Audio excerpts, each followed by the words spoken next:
जय हिंद all my dear students. आपका स्वागत है और मैं आशा करता हूं आप कुछ नया सीख रहे होंगे। जिस तरीके से मैं करंट अफेयर कवर कर रहा हूं, तो मेरी आशा है आप लोगों से कि आप फर्दर जो डिफेंस एग्जाम होंगे उसमें आपका सिलेक्शन डेफिनेटली होगा। जो चीज़ें आपको कॉन्सेप्चुअली चाहिए डिफेंस एग्जाम के लिए, जैसे कि एनडीए, सीडीएस, सीएपीएफ, तो वो मैं पूरा कवर करने की कोशिश कर रहा हूँ। और वन लाइनर क्वेश्चंस जर्नली यहाँ से नहीं बनते हैं। क्यों नहीं बनते हैं? क्योंकि आप एसएससी और रेलवे की तैयारी नहीं कर रहे हो, आप प्रिपरेशन कर रहे हो, आप यूपीएससी लेवल की तैयारी कर रहे हो, तो आपको थोड़ा कॉन्सेप्ट पता होना चाहिए, जब जाके आप सॉल्व कर पाओगे।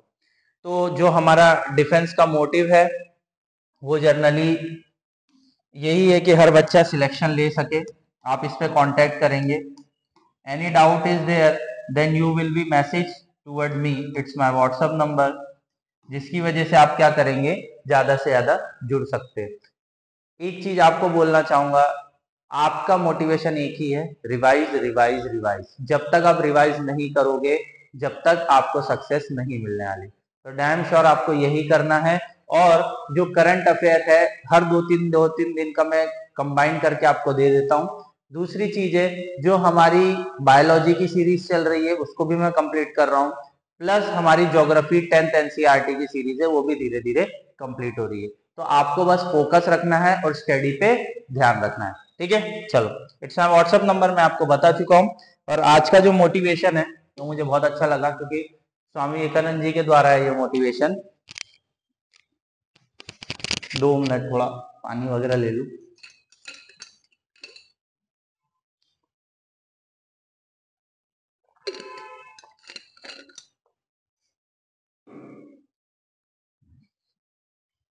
Talk to yourself once in a day, otherwise you may miss meeting an excellent person in this world।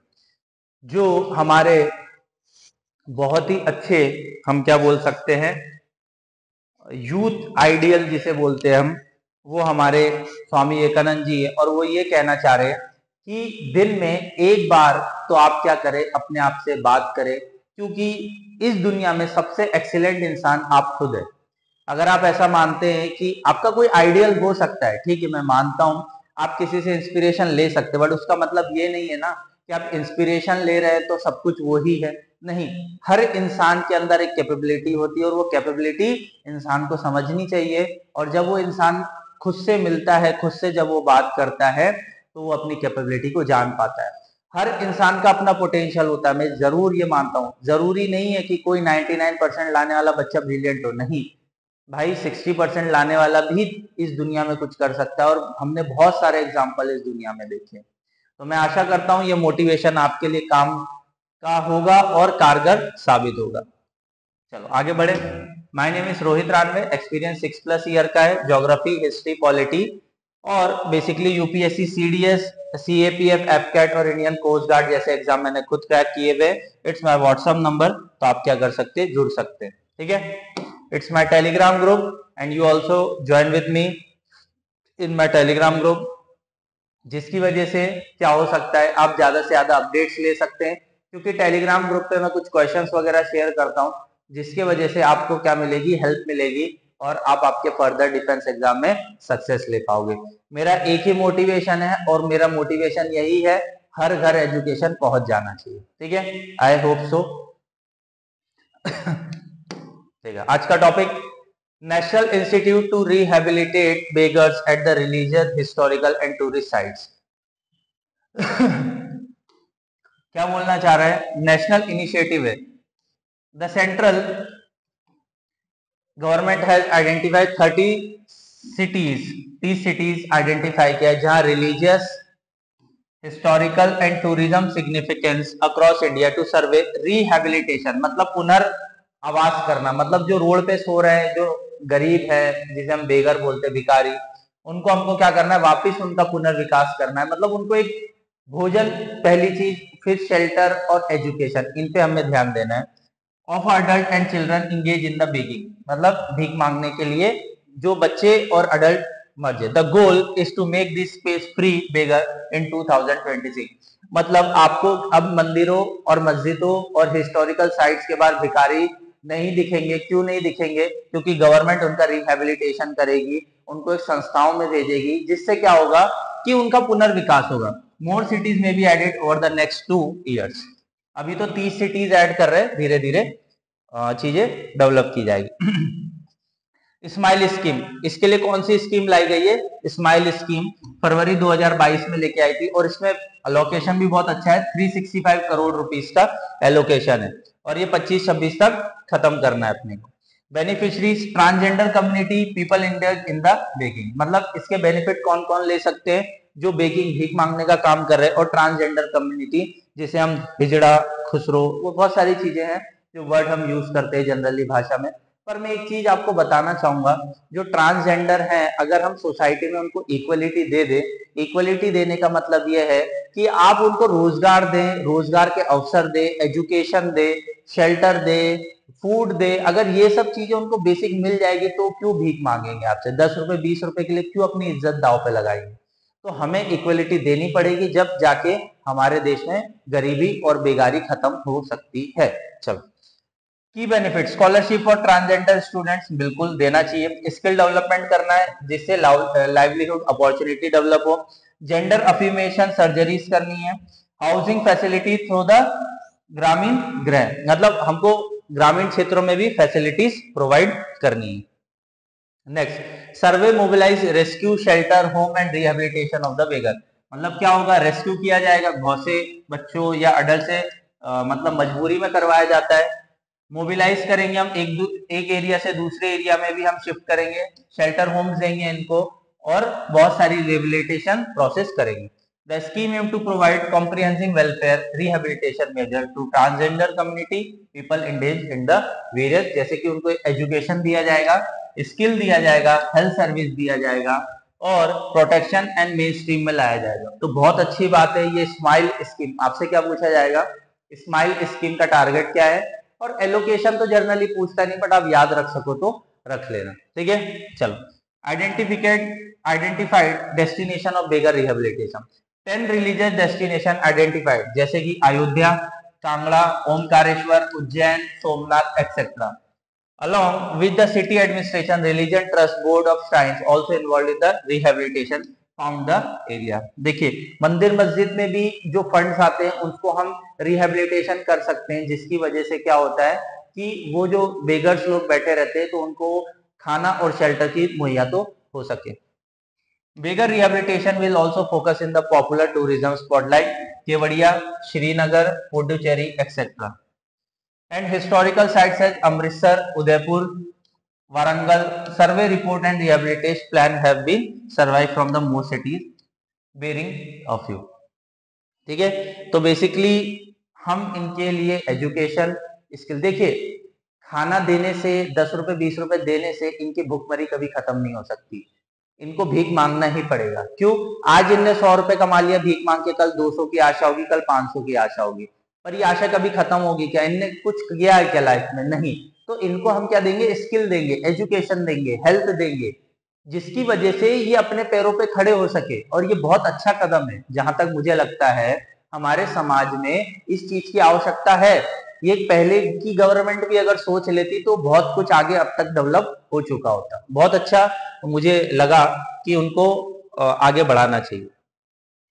Next, inaugural joint military exercise साडा टस्क, क्या लिखा है? साडा टक्स, ठीक है, SADA पूछा जा सकता है। ये किसके बीच में हुई है? इंडिया और सऊदी अरेबिया के बीच में ज्वाइंट मिलिट्री एक्सरसाइज है। कहाँ हुई है? राजस्थान में।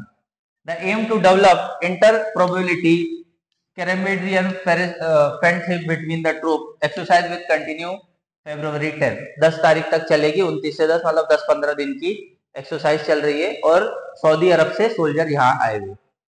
The Saudi contingent come 45 personnel है, royal Saudi land forces, and Indian contingent 45 personnel from a mechanised infantry battalion से। ठीक है, तो कौन सी बटालियन से इतना नहीं पूछा जाता, बट आपको याद रखना है साडा टस्क, ये किसके बीच में हुई है? सऊदी अरेबिया और इंडिया के बीच में मिलिट्री एक्सरसाइज। क्यों करते हैं? देखो, मिलिट्री एक्सरसाइज हमेशा इसलिए करी जाती है कोलैबोरेशन करने के लिए। कोलैबोरेशन मतलब कि हमें एक दूसरे की पावर को समझना है और उसको यूज करना है आपदा के समय। अगर ऐसी कोई विविधता आ जाए, जैसे सोमालिया के अंदर अभी क्या हुआ, पायरेट्स ने क्या किया है, मतलब जहाज को कैप्चर कर लिया था, एक ऑयल का जहाज था, तो हमारे मार्कोस जाके उनको छुड़ा के लाए, उसमें पाकिस्तानी नाविक थे, उनको हमने बचाया। तो लिटरली अब सोचो कि अगर कोलैबोरेशन होगा अदर कंट्री से, तो हम कुछ ऐसी आपदा से भविष्य में निपट सकते हैं। ठीक है। The exercise facilitate building bonds, वही बात आई, building bonds between the troops and achieving shared security objective, enhance the level of India-Saudi defense cooperation and further bilateral diplomatic ties। देखिए इंडिया की जो फोर्सेज है, it's one of the superior force in this world. India की जो कोई भी forces आप ले लो, one of the superior force in this world है। अगर कोई भी आपदा आ जाए, we are the facing all this challenges, क्योंकि हमारे पास हर, कहते हैं ना कि सामने कोई भी रहने दो, हमारे पास हर तरकश के तीर है, हम उसको उड़ा देंगे। ठीक है, तो उस लेवल पे हमारी इंडियन आर्मी काम करती है। It's our collaboration Saudi Arabia से।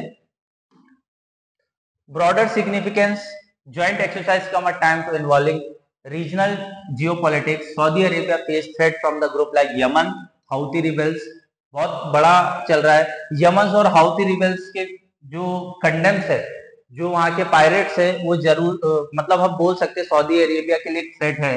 India contempt with cross border terrorism from Pakistan, Pakistan से हमारा जो टेररिज्म आता है वो भी एक चैलेंज हमारे लिए। The exercise create potential for more counter terrorism, बहुत अच्छी बात है, काउंटर टेररिज्म की बात करी जा रही है, और इंटेलिजेंस शेयरिंग की भी बात करी जा रही है, जिसकी वजह से क्या होगा, हम बहुत अच्छा कोलैबोरेशन कर सकते हैं।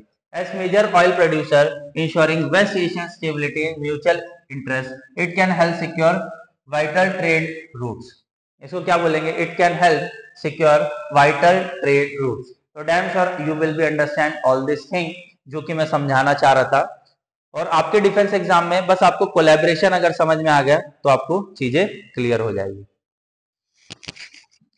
अब आ जाते हैं status report of snow leopard in India. Snow leopard हमारे यहाँ बहुत कम है, और जनरली आपको उत्तराखंड, हिमाचल प्रदेश और आपका जम्मू कश्मीर वाला, लेह लद्दाख वाला, अरुणाचल प्रदेश, यही स्टेट में आपको क्या मिलेगा, स्नो लेपर्ड। तो ministry of environment, forest and climate change, Bhupender Yadav ji release the first national wide snow leopard population status report to the snow leopard in India. ठीक है, तो हमने स्टेटस रिपोर्ट रिलीज करी है स्नो लेपर्ड की, और हमारे जो एनवायरमेंट मिनिस्टर है वो कौन है, भूपेंद्र यादव जी। ये तो चेंज होते रहते हैं, तो ठीक है, आप ग्रुप डी की तैयारी नहीं कर रहे हो तो यूपीएससी ने आज तक इस तरीके का क्वेश्चन नहीं पूछा। The assessment estimate 718 snow leopard, कितने, 718 स्नो लेपर्ड है। Systematic survey covering 70% of the potential habitation in 19 to 2023. The Wildlife Institution of India coordinate the snow leopard population assessment in India program across snow leopard range state. ठीक है, the Wildlife Institution of India coordination the snow leopard population assessment in India program across snow leopard range in state। तो basically अभी India के पास जो data आया हुआ है वो ये डाटा बताता है कि स्नो लेपर्ड की पॉपुलेशन कम है, और ये एक तरीके के हम बोल सकते हैं बिग कैट में आता है।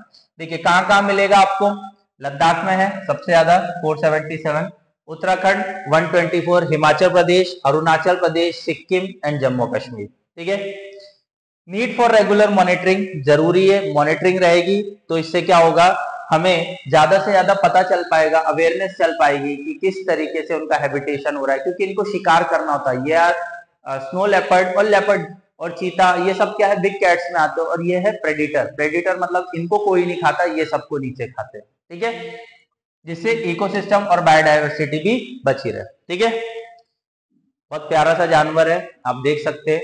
Conservation significance, until recently snow leopard range in India were poorly defined, study across 5% of the habitat. The SPI significant expanded the survey of 80% to versus just 56% in 2016। तो धीरे धीरे हमारी जो मिनिस्ट्रीज हैं और बहुत सारी जो ऑर्गेनाइजेशन है वो रिसर्च कर रही, क्योंकि ये बहुत कम मिलते हैं।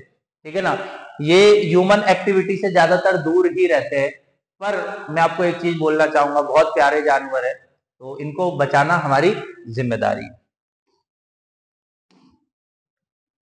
शीन एशा, शीन Esha the mascot of 2024 Khelo India winter games. ठीक है, तो खेलो इंडिया विंटर गेम्स के जो लोगो है, वो मोटो है, वो क्या है? शीन एशा। आपको याद रखना है, शीन एशा क्या है? मैस्कॉट है खेलो इंडिया विंटर गेम्स का। क्वेश्चन पूछेगा जो आपका अप्रैल वाला एग्जाम होने वाला है, उसमें क्वेश्चन डेफिनेटली मिलेगा। The mascot and the logo for the 2024 Khelo India winter game were recently keeping with the region biodiversity. Snow leopard named Shin Asia has been declared the official mascot. The logo interact the Indian tricolor and the symbol of the Ladakh. तो mascot किसको रखा हुआ है? Snow leopard, और snow leopard का नाम क्या रखा है? Sheen Asia. Hosting Khelo India winter game, prime minister Narendra Modi to promote Olympic sports and cultivate grass root sporting talent in India.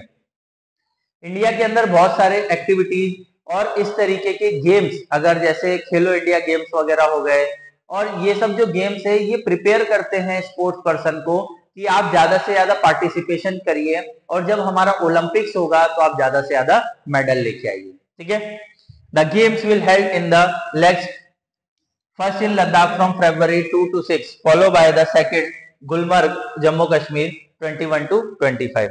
The Ladakh leg there feature ice hockey, क्या खेला जाएगा?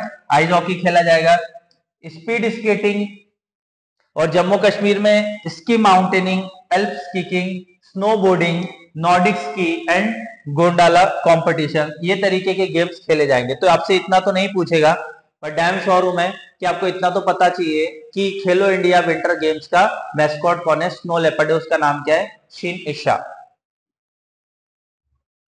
Hosting the game spotlight Ladakh and Jammu Kashmir emerge the winter sport hub. It can boost tourism activities and economic opportunity. Obviously बात है, जब ऐसे games events होंगे तो दुनिया से लोग आते हैं और इस गेम्स को प्रोत्साहन मिलता है, और प्रोत्साहन के साथ टूरिज्म बढ़ता है और वह फाइनेंशियल एक्टिविटीज भी बढ़ती है। The game also align the large goal of grass root sport development in India, और फ्रेश टैलेंट जो है हमारे, जो अभी अभी स्पोर्ट्स में जा रहे हैं, तो उनको भी क्या मिलेगी? हेल्प मिलेगी। Next, Kenya confirm discovery of coltan deposits. ठीक है, कोल्टन, ठीक है ना, तो कोल्टन एक तरीके का क्या है हम देखते हैं। Kenya officially announce the discovery of coltan deposits with in the border for the first time. Coltan short for the columbite tantalite, क्या बोला जाता है? Columbite tantalate is a valuable mineral composed in the nicobium and tantalum।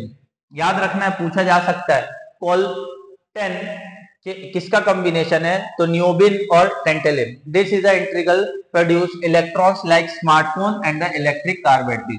मतलब आज के time पे electric का जमाना है, तो इलेक्ट्रिक के जमाने में आप देख सकते हैं स्मार्टफोन की बैटरीज में भी और इलेक्ट्रिक कार की बैटरीज में भी नियोबियम और टेंटेलियम यूज किया जाता है। तो बहुत ज्यादा इंपॉर्टेंट है, और किसने फाइंड किया है? केनिया ने। Importance of tantalum, tantalum is a key component derived from the coltan capacitor, essential part found in the every modern tech device. Capacitors help to regulate and store energy in electron circuit. Tantalum का क्या काम है? वो store करता है electronic circuits को capacitor के help से।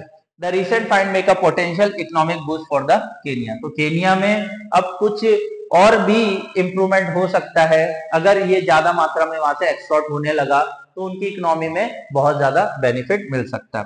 ये अफ्रीकन नेशन है, अफ्रीकन नेशन कंट्री है।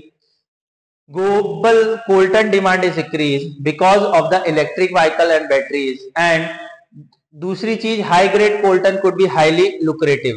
तो अराउंड $48 पर केजी के हिसाब से इसका प्राइस है। अभी क्या है? अभी $48 पर केजी के हिसाब से इसका प्राइस है। ठीक है, आई होप सो इतना बस याद रखना। 2-3 पॉइंट है। केनिया में क्या मिला है? कोल्टन। कोल्टन किस काम में आता है? तो ये बैटरीज वगैरह में यूज होता है, और नियोबियम और टेल्टन का यूज होता है। ठीक है, चलो आगे बढ़े। युगालिया थेंडी, युगालिया थेंडी एंड उंगल ओरी स्कीम्स। ठीक है, तो ये स्कीम्स इंपॉर्टेंट हो जाती है क्योंकि स्कीम से क्वेश्चंस फ्रेम होते हैं। द गवर्नमेंट ऑफ तमिलनाडु, अब याद क्या रखना है, तमिलनाडु ने कौन सी स्कीम लॉन्च करी है, युगाली टेंडी and Ungal Ooril, has introduced guidelines for उगालीज टेंडी come look for you in your village, outreach programme at initiative spread by the chief minister MK. Stalin. थोड़ा सा याद रखना है कि तमिलनाडु के चीफ मिनिस्टर कौन है, M K. Stalin, aim to strengthening the public service scheme implement across the state. मुझे साउथ के स्टेटों की बहुत अच्छी बात यह लगती है, डिजिटल टेक्नोलॉजी बहुत ज्यादा यूज करते हैं, जैसे Kerala one of the state है, जिसकी वजह से वो लोग गांव-गांव तक एजुकेशन और गांव-गांव तक अवेयरनेस फैलाना चाह रहे हैं, जिसकी वजह से क्या होगा कि हर एक व्यक्ति इनसे जुड़ पाएगा और इनकी सुविधाएं मुहैया करा पाएगी। आज भी नॉर्थन स्टेट में क्या होता है, गवर्नमेंट स्कीम्स तो लेके आती है पर गांव तक नहीं पहुंच पाती है, क्यों, क्योंकि अवेयरनेस नहीं है। और ये लोग क्या कर रहे हैं, एक तो एजुकेशन प्लस उसके बाद जो स्कीम्स है वो रीच कर रहे हैं। 24 hour official site visits as part of program, collector and the senior district officer spend 24 hours on taluka sub district every month to inspect infrastructure, review project function and collect public feedback। बिल्कुल बहुत अच्छी बात है, ये होना चाहिए, तभी तो ये इतने ज्यादा फेमस रहते हैं ना। वहाँ के जो साउथ के जो भी चीफ मिनिस्टर्स वगैरह है, जैसे पीआई पिजन करके जो केरला के चीफ मिनिस्टर है, वो भी ज्यादा फेमस रहते हैं। क्यों रहते हैं, बिकॉज ऑफ द वो फीडबैक लेना चाहते हैं, किससे, पब्लिक से, क्योंकि फीडबैक जब वो लेंगे तो उससे ये पता चलेगा काम कैसे हो रहा है, डिस्ट्रिक्ट तालुका का डेवलपमेंट हुआ है कि नहीं हुआ है। दूसरी चीज, इंफ्रास्ट्रक्चर रोड बने कि नहीं बने, अगर रिव्यू बनता आएगा तो पता चलेगा और उस पर एक्शन लिया जा सकता है।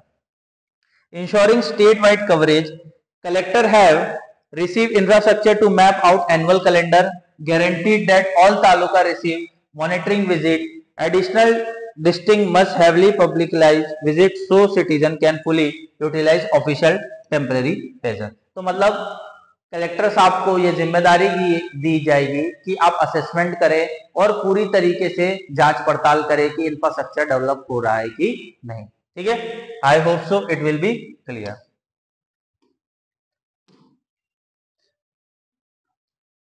इंटरनेशनल एनर्जी एजेंसी इलेक्ट्रिसिटी 2024 का रिपोर्ट जारी हुई है। ठीक है, तो आप क्या करेंगे, एक एक करंट अफेयर लेके आया हूं जिसमें आपको बस मोर देन इनफ है, इससे ज्यादा बाहर कुछ पढ़ने की आवश्यकता नहीं, सच बोलूं तो, क्योंकि चीजें तो बहुत सारी है बट आपको उतना ही पढ़ना है जहां तक मैं जानता हूं कि डिफेंस के एग्जाम में आपका काम हो जाए। According to the latest international energy report, Indian electricity demand will outpace China and have the world fastest growing rate of 2026। मतलब अब हमारा जो डिमांड है वो चाइना से भी ज्यादा 2026 तक हो जाएगा। India annually average electricity demand picked by 6.5%, increase हो रहा है हर साल। The robust expansion will make India additional electricity demand over the next 3 year and equivalent to UK total demand. ठीक है, तो आई होप सो आपको क्लियर हो रहा है कि हमारी जो इंक्रीज की डिमांड है 6.5% से हर साल बढ़ती जा रही है और ये डिमांड कहीं ना कहीं ये 3 टाइम है यूके की टोटल डिमांड से।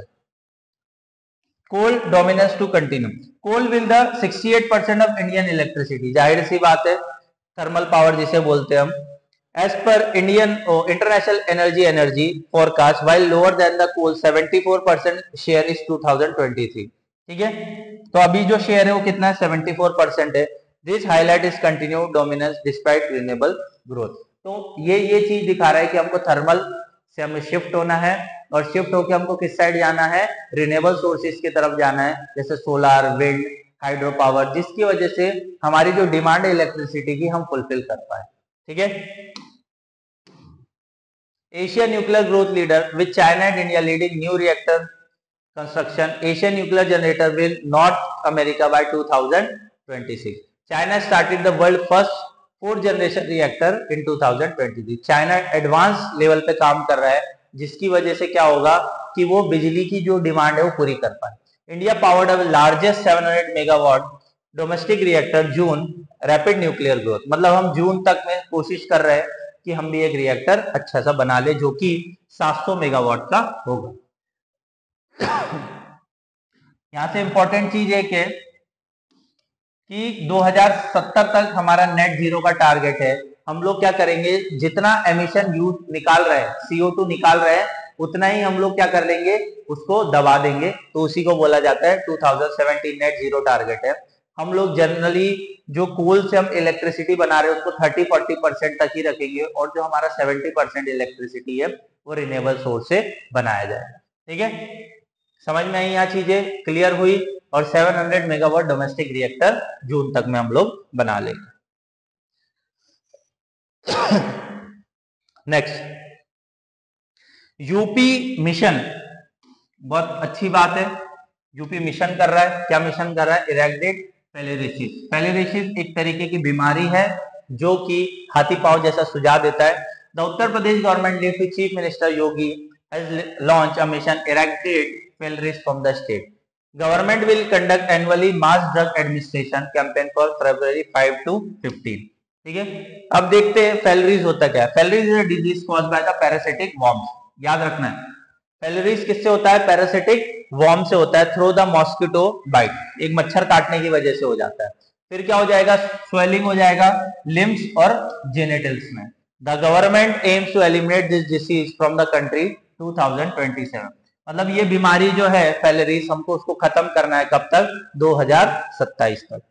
की detail of the MDA campaign, duration and location, 15 day का कैंपेन होगा 17 डिस्ट्रिक्ट में, जैसे कि हमीरपुर, जौनपुर, जालौन, लखनऊ, पीलीभीत, शाहजहांपुर और 51 डिस्ट्रिक्ट्स के अंदर ये चीजें करी जाएगी।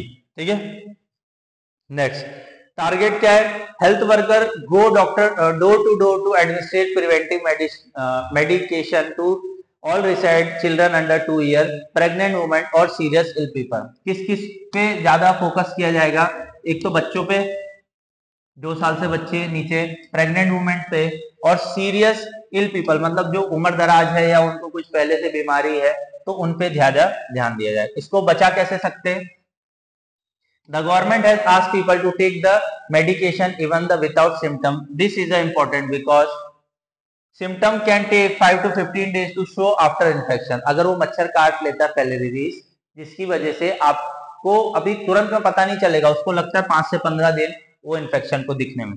Once infected the disease is irreversible and only management is possible. Prevention effect can safeguard the next generation. ठीक है, तो प्रिवेंशन बहुत जरूरी है। तो आपको याद रखना है फेलेरिस जनरली कौन सी बीमारी है, आप ये देख सकते हैं, स्क्रीनशॉट ले लीजिए।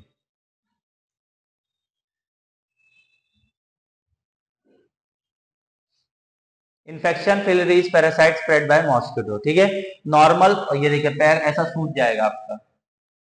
Vector control supplement impact a large scale treatment. ठीक है, mobilise management disability prevention to 6 से 7 billion treatment delivered 2000 to 2016, 499 million people no longer require treatment, preventing or cure more than 97 million causes। World Health Organization के द्वारा ये जारी किया हुआ है। ठीक है, तो 856 मिलियन पीपल अभी रिस्क पे। ठीक है, तो प्लीज इस मच्छर से दूर रहिए, ये मच्छर बहुत खतरनाक है। ये मच्छर नहीं, मच्छरनी है, फीमेल है, जनरली फीमेल ही वेक्टर होती है। ठीक है, तो आई होप सो आप को चीजें क्लियर हो रही होगी। जो करंट अफेयर है किस लेवल पे पढ़ना होता है, वन लाइनर करंट अफेयर पढ़ के हाँ हाँ हु कर दूंगा ना मैं, तो अभी सब जुड़ जाएंगे, हाँ हाँ कितना इजी है, कितना इजी। इजी नहीं, सिलेक्शन चाहिए। 15 से 20 क्वेश्चन आते हैं, सिलेक्शन होना चाहिए भाई। अगर 20 क्वेश्चन भी आ रहे हैं आपके करंट अफेयर से, तो कम से कम 17 से 18 क्वेश्चन तो हो जाने चाहिए इजीली, क्योंकि आप पूरे 1 साल करंट अफेयर पढ़ते, बहुत सारा हो जाता है कंटेंट, और उसको याद भी रखना होता है, रिवाइज भी करना होता है। अगर आप रिवाइज नहीं करोगे तो नहीं सिलेक्शन होगा, लिख के ले लो मुझसे। ठीक है, तो thank you for watching this, and आपको क्या करना है, लाइक और शेयर करना है। और मैं आशा करता हूं आप कुछ नया सीख रहे होगे, और वो नया सीखने के साथ साथ आप क्या करोगे, इसको शेयर करो। Thank you to all.